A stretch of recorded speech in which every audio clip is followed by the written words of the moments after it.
अस्सलाम वालेकुम, welcome to listen your body.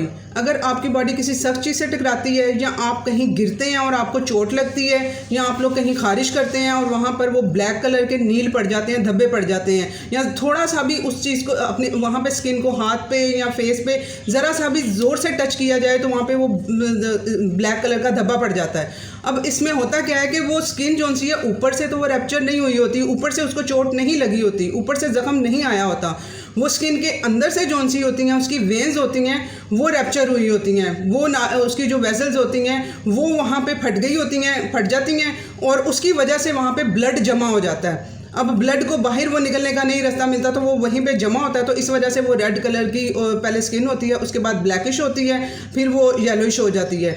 अब इनके पीछे इसकी रीज़न क्या है, ये किस वजह से ये ब्लैक कलर के धब्बे हर किसी को नहीं पड़ते हैं। यहाँ पे बहुत से गिरते भी हैं हम लोग और वो चोट भी लगती है, तो वो हर किसी को ये इस तरह के ब्लैक कलर के धब्बे नहीं आते हैं। इसकी आज के इस वीडियो में मैं यही बताने वाली हूँ कि ये नील क्यों पड़ते हैं और इसके पीछे कौन से विटामिन्स और मिनरल्स की डेफिशिएंसी है और उनको हम दूर करके किस तरह से इनको हम सीधा कर सकते हैं अपने ये सिस्टम को, क्योंकि इसके पीछे इसे एक बहुत मामूली बात समझा जाता है। बच्चे अक्सर स्कूल में गिरते हैं, उनके घुटनों पे चोट आती है, उनकी टांगों पे चोट आती है, तो जिन बच्चों में वो डेफिशिएंसीज होती हैं उनके वो धब्बे आ जाते हैं, ठीक है, वो इस तरह के नील पड़ते हैं उनकी बॉडी में, तो वो इसे बहुत मामूली समझा जाता है। और डॉक्टर्स इसका क्या ट्रीटमेंट करते हैं कि इसके ऊपर वो लगाने के लिए वो दे देते हैं, आप लोग स्किन स्पेशलिस्ट के पास भी जाते हैं और वो डॉक्टर्स जो से होते हैं वो उसके ऊपर लगाने के लिए ट्यूब वगैरह कोई दे देते हैं कि जिससे वो आराम आ जाएगा, जबकि इसका वो सोल्यूशन नहीं है। आज के इस वीडियो में मैं ये भी बताऊँगी कि अगर आप लोगों को ये नील पड़ जाते हैं वो उसको परमानेंटली किस तरह से ख़त्म करना है, और इसके अलावा अगर पड़ गए हैं तो फौरी तौर पे उसका क्या ट्रीटमेंट करेंगे कि वो ठीक हो जाए। अगर आप लोगों को लगे कि वीडियो इन्फॉर्मेटिव है, क्योंकि इसकी बहुत से लोगों को ज़रूरत है, मुझे 6 लोगों ने रिक्वेस्ट की थी कि हमारे धब्बे पड़ रहे हैं तो मैं बताएं, मैं उनको शॉर्ट में वो लिख रही थी लेकिन उन्हें समझ नहीं वो आ रही थी कि कौन सी मैं किन विटामिन्स की मैं बात कर रही हूँ। इस वजह से मैंने ये वीडियो बनाया ताकि उनके कंप्लीट इन्फॉर्मेशन मिल सके, और इस तरह के बहुत से लोग हैं जिनको इन्फॉर्मेशन की ज़रूरत है, तो आप लोग प्लीज़ इसे शेयर करें, और अगर न्यू है मेरे चैनल पे तो इसे लाइक करें और सब्सक्राइब करें। अच्छा, अब ये जो पढ़ रहे होते हैं नील जो धब्बे पड़ते हैं, इसमें अब विटामिन्स कौन कौन से इन्वॉल्व होते हैं और किसकी डेफिशिएंसी होती है, इसमें पोटाशियम की डेफिशिएंसी होती है, ठीक है। इन लोगों इन पर्सनस का क्या होता है, ब्लड इनका पतला होता है, इनकी जो वेन्स होती हैं वो अंदर किस वजह से फट जाती हैं कि इनका जो एक वो ब्लड थिनर जो लोग लेते हैं वो ब्लड को पतला करने के लिए, जिनको बीपी का इशू होता है या कोलेस्ट्रॉल का इशू है, वो ब्लड थिनर्स लेते हैं, उनका ब्लड बहुत थिन हुआ होता है, एक ये रीज़न है। अब ब्लड थिन है, इसका ये मतलब तो नहीं कि थोड़ी सी चोट लगेगी तो वो ब्लड जो है वो रैप्चर हो जाए, उसकी वेसल्स रैप्चर हो जाए, तो उसके लिए पोटाशियम डेफिशिएंसी है, ठीक है। पोटाशियम K1 K2 दो तरह का होता है, ठीक है।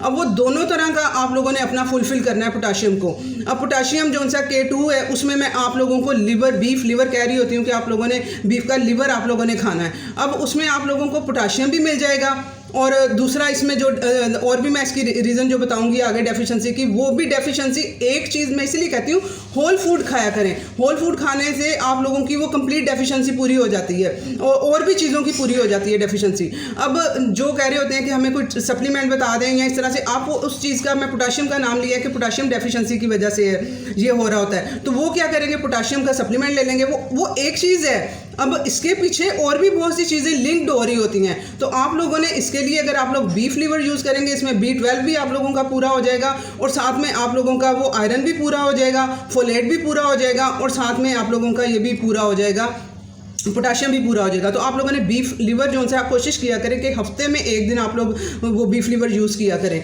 अब जो इंडियंस हैं, अब देखें, अब ये इस नील पड़ना, अब इंडिया से ही जो साइदा परवीन आपने मुझसे कांटेक्ट किया था, आपकी बच्ची का जो इशू है, अब वो उसका अब लिवर कंप्रोमाइज़ है। अब इन सब चीज़ों के पीछे अब ये जो डेफिशिएंसीज आ रही हैं, ये डेफिशिएंसीज मिल के जाके फिर वो किसी ना किसी ऑर्गन को अटैक कर रही होती हैं अंदर, और वो ज़्यादा मसला ख़राब हो रहा होता है। अब ये इनकी जो ये डेफिशिएंसीज अब मैं बताऊँगी, इन सब डेफिशिएंसीज की वजह से पीछे जाके लिवर कंप्रोमाइज हो रहा होता है। अब जिन लोगों को ये नील पड़ रहे हैं उनका अल्टीमेटली लिवर भी खराब है, उनके लिवर में भी इशू है, या तो अभी स्टार्ट हुआ है या फिर वो आगे ज़्यादा हो गया हुआ है उनका मसला, उनके लिवर का भी इशू है, ठीक है। और वो किस वजह से हुआ है, ये जो मैं चीज़ें सब बताऊंगी, मिनरल्स बताऊंगी, विटामिन्स बताऊंगी, इन सब की डेफिशिएंसी जाके लिवर को अफेक्ट कर रही होती है। तो इन लोगों का जिनको नील पड़ते हैं उनका लिवर कंप्रोमाइज़ है। अब उसके लिए अब पोटाशियम के लिए आप लोगों को मैंने बता दिया कि ये यूज़ करना है, आप लोगों ने K2 यूज़ करना है, के लिए आप लोगों ने बीफ लीवर यूज़ करना है। अब K1 के लिए अब हमें दोनों तरह के पोटाशियम चाहिए, वो ग्रीन लीफी वेजिटेबल्स में पाया जाता है, ठीक है। आप लोगों ने अब ग्रीन लीफी वेजिटेबल्स का ज़्यादा से ज़्यादा यूज़ करना है। अब उसके लिए आप लोगों ने वो आजकल तो पालक, उसके लिए मैं डेली ऑमलेट में यूज़ करवा रही होती हूँ। बच्चे जो उनसे हैं वो अगर ऑमलेट में नहीं खाते तो उनको वो सालन बना दें, पालक का सालन बना लिया करें, उसमें गोश्त डाल लेंगे तो वो दोनों चीज़ें पूरी हो जाएगी, फोलेट भी पूरा हो जाएगा और पोटाशियम भी पूरा हो जाएगा। K1 K2 दोनों एक ही जगह पे मिल जाएंगे। तो आप लोगों ने अब ग्रीन लीफी वेजिटेबल्स का ज़्यादा इस्तेमाल करना है, सलाद वगैरह ज़्यादा यूज़ करने हैं। अब पोटाशियम डेफिशिएंसी की वजह से अब इसका लिंक बन रहा है कैल्शियम डेफिशिएंसी से, ठीक है। अब कैल्शियम, पोटाशियम डेफिशिएंसी भी है, कैल्शियम डेफिशिएंसी भी है। अब कैल्शियम की डेफिशिएंसी दो तरह से हो सकती है, या तो खुराक के थ्रू आप लोग प्रॉपर नहीं ले रहे हैं। अब दूध की तरफ नहीं लग जाना, मैंने कैल्शियम की बात की है, तो कैल्शियम के लिए मैं कहती हूँ कि दूध यूज़ नहीं करना है आप लोगों ने। कैल्शियम के लिए आप लोगों ने तिल वगैरह यूज़ करना है और दही की फॉर्म में आपने यूज़ करना है। अब कैल्शियम की डेफिशिएंसी एक तो खुराक की वजह से होगी, दूसरा उसका लिंक आ जाता है विटामिन डी के साथ, ठीक है। विटामिन डी नहीं ले रहे हैं आप लोग, कैल्शियम तो खा रहे हैं। एक है जो कैल्शियम खा ही नहीं रहे, दूसरे हैं जो कैल्शियम तो खा रहे हैं लेकिन विटामिन डी यूज़ नहीं कर रहे हैं, क्योंकि विटामिन डी ने कैल्शियम जो ले रहे हैं वो जाके आर्टरीज में इकट्ठा हो रहा है, किडनी में इकट्ठा हो रहा है, जाके मुख्तलिफ जगहों पे बॉडी के पार्ट्स में, ऐसी जगहों पे जहाँ पे वो स्टोन बना सके, जहाँ पे जैसे आर्टरीज में जाके वो इकट्ठा हो जाता है और किडनी में स्टोन बना देता है, तो वो पित्ते में स्टोन बना देता है, इन जगहों पर जाके स्टोर हो जाता है। कैल्शियम को नहीं पता मेरी ज़रूरत कहाँ पर है जिस्म में, इसको बताना होता है पोटाशियम ने, विटामिन डी ने कि यहाँ पे तुम्हारी ज़रूरत है। तो अगर आप वो ले रहे हैं, कैल्शियम ले रहे हैं, विटामिन डी नहीं ले रहे, तो वो वहीं पे स्टोर होता जाएगा, यूज़ तो नहीं हो रहा है, ब्लड के अंदर तो नहीं आ रहा है, ब्लड को इसी वजह से आप लोगों का ब्लड भी थिन है, वहाँ पे वो कैल्शियम भी नहीं आ रहा, पोटाशियम भी नहीं आ रहा, ये चीज़ें वहाँ पर वो पूरी नहीं हो पा रही हैं, तो इसी वजह से ब्लड भी वो थिन होता है। तो जो ब्लड थिनर टैबलेट्स पे होते हैं उनको पोटाशियम का यूज़ जो है K2 का ज़रा केयरफुल होकर करना चाहिए।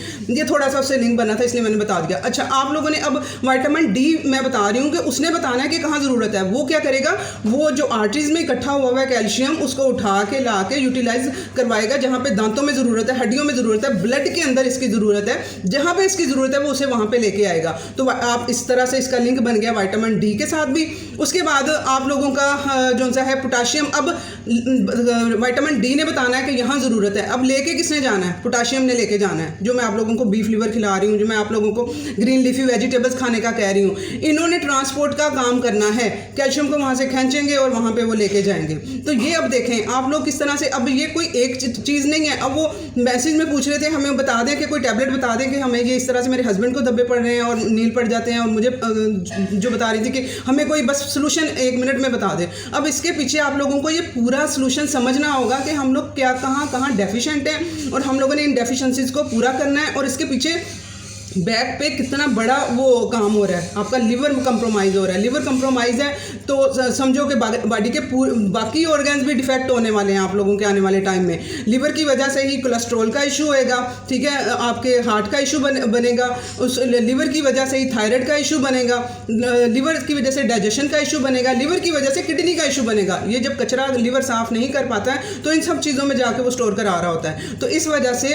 आप लोगों ने ये पूरा समझ के सारी चीज़ों को वो करना यूज़। अब ये चीज़ हो गई, इसकी आप लोगों को समझ आ गई होगी कि इन चीज़ों के लिंक किस तरह से हम लोगों ने ये सारी चीज़ें पूरी करनी है। अब इनमें जो है वो ब्लड की भी कमी हो सकती है, प्लेटलेट्स जो से होते हैं ब्लड भी इनमें कम होता है, जिनमें ये नील के धब्बे पड़ते हैं। ये रीजंस भी हैं, प्लस ये भी हैं कि इनमें ब्लड भी कम है। अब ब्लड को जो है वो पूरा करने के लिए आप लोगों ने ये नहीं कि आप लोगों ने आयरन की गोलियां खाना शुरू कर देनी है, खजूरों में आयरन होता है, हम खजूरें खा लें, आप लोगों ने इस तरह से वहाँ से अपना वो पूरा नहीं करना है। सप्लीमेंट्स तो मैंने आप लोगों को पहले ही मना किए हुए हैं कि वो जाके आर्टरीज को भी ख़राब कर रहे होते हैं और साइड इफेक्ट बॉडी में छोड़ रहे होते हैं। तो आप लोगों ने, और अब खून को पूरा करने के लिए कोई एक चीज़ नहीं चाहिए होगी, वहाँ पे फोलेट भी चाहिए हम लोगों को, B12 भी चाहिए, विटामिन सी भी चाहिए उसको एब्जॉर्ब करवाने के लिए। आप लोग ले तो रहे हैं वो B12 और फोलेट, उसको डाइजेस्ट करना मुश्किल है, उसको डाइजेस्ट कराने के लिए आपका हाजमा भी अपना ठीक करना है। एप्पल साइडर विनीगर और लेमन वाटर, ये मेरा लेमन वाटर वाला वीडियो आप लोगों का लिंक कर रहा है यहाँ से, उसे देखें। विटामिन डी का आप लोग वीडियो देखें, B12 का वीडियो देखें कि ये सारे किस तरह से वो आपस में ये लिंक्ड हो रहे हैं, और आप लोगों ने ये डेफिशिएंसीज कैसे पूरी करनी है,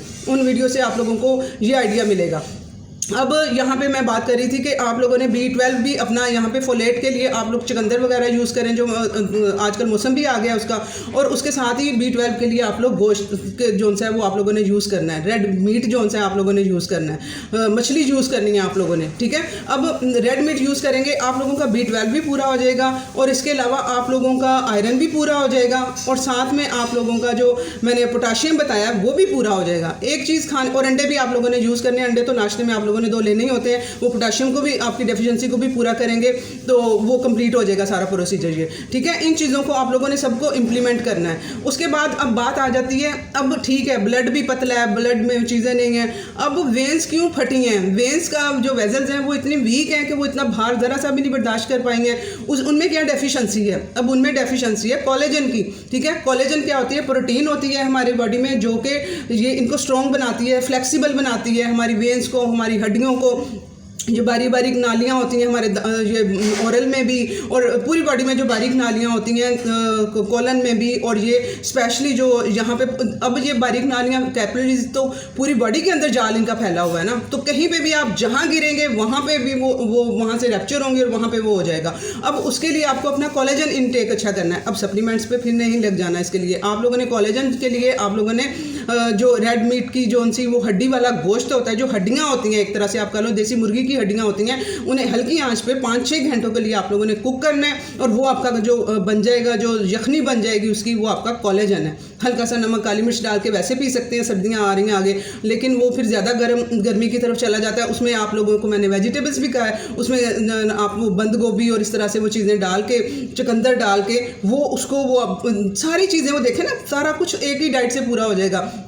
उसकी फार्म में ले लें या सब्जियों में डाल के उसे वो यूज़ कर लें। बच्चों को भी, बच्चे ऐसे ही नहीं पिएंगे तो उनमें जो है वो वेजिटेबल्स वगैरह डाल के उनको सूप बना दें, ठीक है, सॉसेज वगैरह डाल के, ताकि वो यूज़ कर सकें। बच्चों में ये बहुत ज़्यादा ये डेफिशिएंसीज पाई जाती हैं, तो वो आप लोगों ने अपने कोलेजन लेवल को अच्छा करना है। अब कोलेजन तब तक नहीं, बॉडी खुद भी प्रोड्यूस करती है, लेकिन 30 साल के बाद जो है बॉडी कम प्रोड्यूस करना शुरू कर देती है, तो हम लोग अपनी खुराक के थ्रू भी लेते हैं। अब कोलेजन तो आप लोग वो ले लेंगे, लेकिन उसने खुद जो बॉडी ने तभी प्रोड्यूस करना है जब विटामिन सी पूरा होगा, ठीक है। विटामिन सी की मौजूदगी में कोलेजन काम करता है। जो हम बाहर से भी लेंगे, जो खुराक के थ्रू भी लेंगे, जो जिस्म भी प्रोड्यूस, विटामिन सी होगा तो प्रोड्यूस होगा, अदरवाइज नहीं होगा। तो विटामिन सी का लेवल अपनी बॉडी में अच्छा रखना है। विटामिन सी के लिए मैंने आप लोगों को लेमन वाटर पिलाती हूँ, ताकि आप लोगों का पूरे दिन की जो रिक्वायरमेंट है कम से कम आधा तो लेमन से पूरा हो जाए ना आप लोगों का।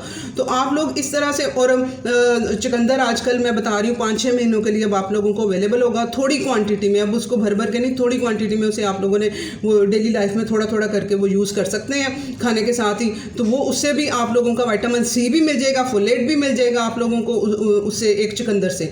तो इस तरह से ये आप लोग अपनी सारी चीज़ें पूरी करेंगे तो आप लोगों की ये डेफिशिएंसी पूरी होगी। इस वजह से मैं मैसेज में छोटे से मैं ये सारा कुछ नहीं बता सकती थी कि ये इसके पीछे कितना बड़ा साइकिल है और कितनी बड़ी इसके पीछे वो रीजंस है। अब ये हो गया किसी के साथ, ये धब्बे पड़ गए हैं, उनके जिस्म पे चोट लग गई है, तो उसे फौरी तौर पे उसका सलूशन क्या है, आप लोगों ने डॉक्टर्स के पास नहीं भाग जाना। आप लोगों ने, डॉक्टर्स क्या करते हैं, वो बता रही हूँ ना, ट्यूब्स वगैरह दे देते हैं ऊपर लगाने के लिए, हालांकि उसकी ज़रूरत ही नहीं है ट्यूब्स वगैरह की। वहाँ पे ब्लड इकट्ठा हुआ है, वेजल्स अंदर से वो कैपिलरीज अंदर फटी हुई हैं, वेंस, तो वो उसको जो है फौरी तौर पर आप लोगों ने बर्फ़ की टकोर करनी है ताकि वो सुकड़ जाएँ, जो अंदर वेंस है ना वो सुकड़ जाएँ। तो आप लोगों ने उसकी बर्फ़ की टकोर करनी है। जब वो चोट लगेगी या धब्बे पड़ेंगे, उसके 48 घंटे के बाद आप लोगों ने गरम कपड़ा लेके या गरम वो कोई भी चीज़ करके गरम टकोर करनी है, ताकि वो एब्जॉर्ब हो सके, जो ब्लड वहाँ पे जमा हुआ है वो एब्जॉर्ब हो जाए। पहले टकोर बर्फ़ की करनी है ताकि वो सुकड़ जाएँ, उसकी जो नालियाँ हैं, मज़ीद वो ब्लड ना फेंकी जाएँ उधर, क्योंकि ऊपर से तो वो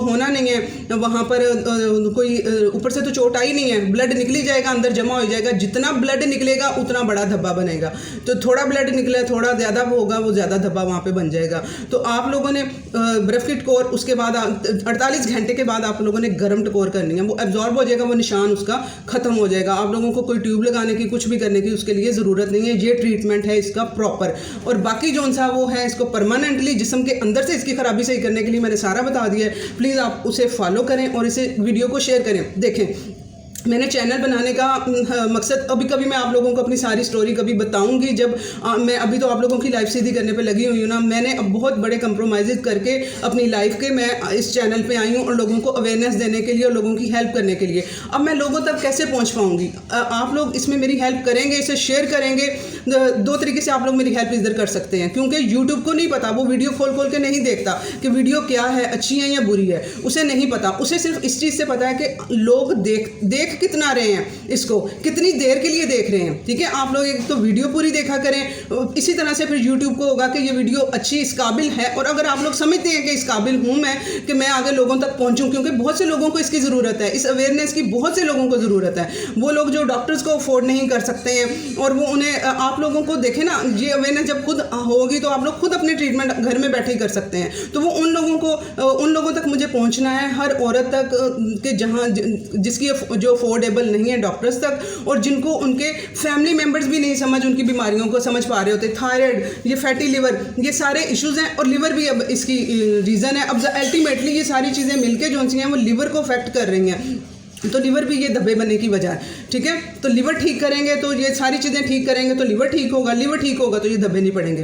तो साइदा परवीन बच्ची के लिए, ठीक है, ये सारा कुछ आप लोग समझ लें। अच्छा, अब आप लोगों को जब तक आप लोग इसे शेयर नहीं करेंगे, अब उसे यूट्यूब को नहीं पता है, अब जितनी परसेंट देखी होगी ना, आप लोगों ने कम परसेंट वीडियो देखी होगी तो वो उसे नहीं फेंकेगा, ये वीडियो अच्छी नहीं है, इस काबिल नहीं है। तो इसके तो अपने बंदे जो सब्सक्राइब जिन्होंने किया हुआ है वो नहीं देख रहे हैं, तो मैं आगे क्यों फेंकूँ। तो इस वजह से आप लोग जो न्यू भी हैं, जिन्होंने मुझे सब्सक्राइब भी किया हुआ है, प्लीज़ वीडियो कंप्लीट देखा करें। आप लोग ये दो तरह से, एक इसे शेयर करके मेरी हेल्प कर सकते हैं और इसे कंप्लीट देके मेरी हेल्प कर सकते हैं, ताकि वो ज़्यादा से ज़्यादा यूट्यूब इसे दूसरी औरतों तक पहुंचाए जिनको इनकी ज़रूरत है। आपका बहुत शुक्रिया। अल्लाह हाफिज़।